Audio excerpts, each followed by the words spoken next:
নারীর সাথে কেউ যদি কথা বলে সেও চোখের জিনা করে। নারীকে যদি কেউ হাত দিয়ে ধরে স্পর্শ করে সে হাতের জিনা। কথা বললে জবানের জিনা। কানে শুনলে তার কথা ভিন নারীর আওয়াজ অথবা তার ভালোবাসার বিশ্রী কথাবার্তা, অবৈধ কথা, তো এটা কানের জিনা। তার সাথে পায়ে হেঁটে এগিয়ে গেলে পায়ের জেনা। অন্তর দিয়ে কল্পনা করলে নারীকে নিয়ে অন্তরের জেনা। আর লজ্জাস্থান দিয়ে জেনা করলে সেটাও জেনা। আল্লাহর কসম নবী বলছে সবটাই জেনা।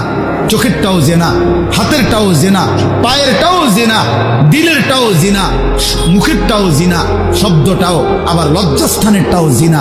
অতএব যে কোনো স্বামী স্ত্রীর সম্পর্ক ব্যতীত ভিন নারী, ছবি হোক বাস্তবে হোক, নারীর সাথে যার সম্পর্ক, আল্লাহর কসম, রব্বে কাবার কসম, সে ব্যভিচারী, লম্পট, দুশ্চরিত্র, জেনাকার।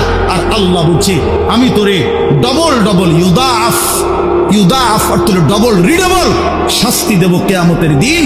ওয়াখলুদ ফীহি মুহানা, এবং আল্লাহ বলে তারে বেইজ্জতি কইরা, লাঞ্ছিত কইরা চিরস্থায়ী জাহান্নামে ফেলে দেব।